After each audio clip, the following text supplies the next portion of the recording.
नाज़रीन, अगर आप पाकिस्तान के पॉलिटिक्स में थोड़ा बहुत इंटरेस्ट रखते हो तो फिर आपने एक ज़रदारी सब पे बारी का नारा तो ज़रूर सुना होगा। लेकिन क्या आपने कभी सोचा है कि आखिर ये नारा क्यों ज़रदारी के लिए बोला जाता है?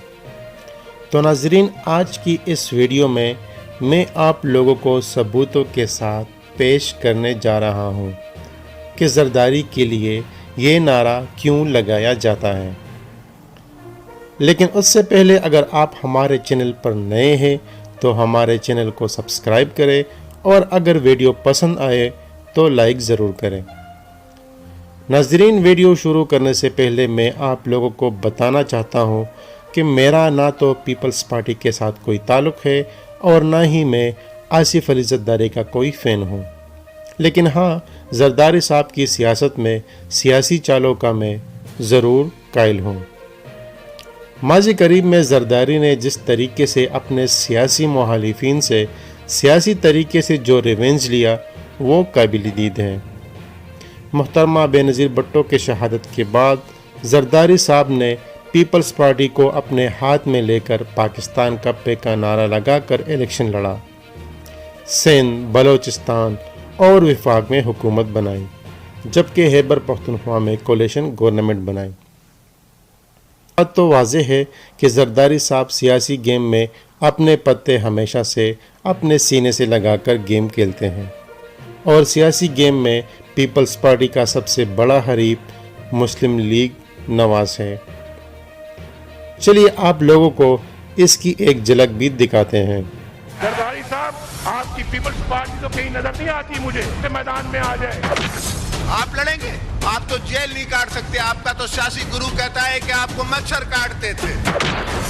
मुझसे पूछता हूँ, बाबा किस मुंह से जाओगे गालिब? शर्म तुमको मगर नहीं आती। क्या मुझे वो आंसू इनके याद नहीं है जो इनने रो रो के अपने जेलों में हालत की थी?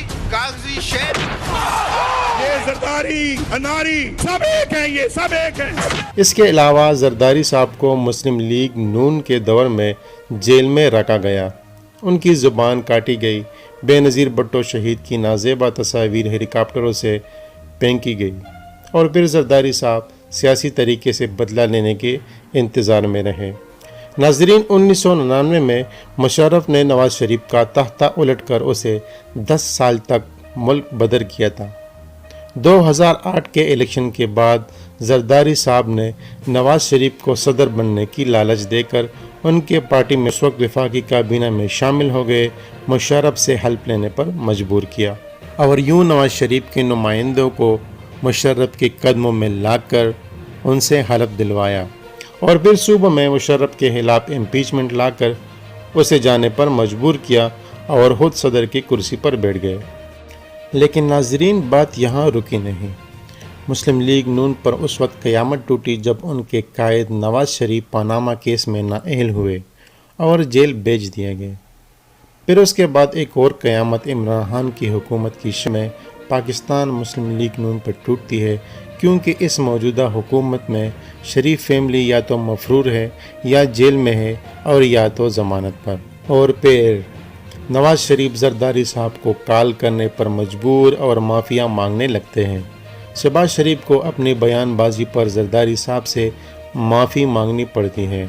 मरियम नवाज़ को पीपल्स पार्टी जिंदाबाद का नारा लगाना पड़ता है और तो और गड़ी हुदा बख्श में बेनज़ीर की कब्र पर जाकर माफ़ी मांगनी पड़ती है। तो फिर ये नारा तो बनता है भाई, एक ज़रदारी सब पे बारी।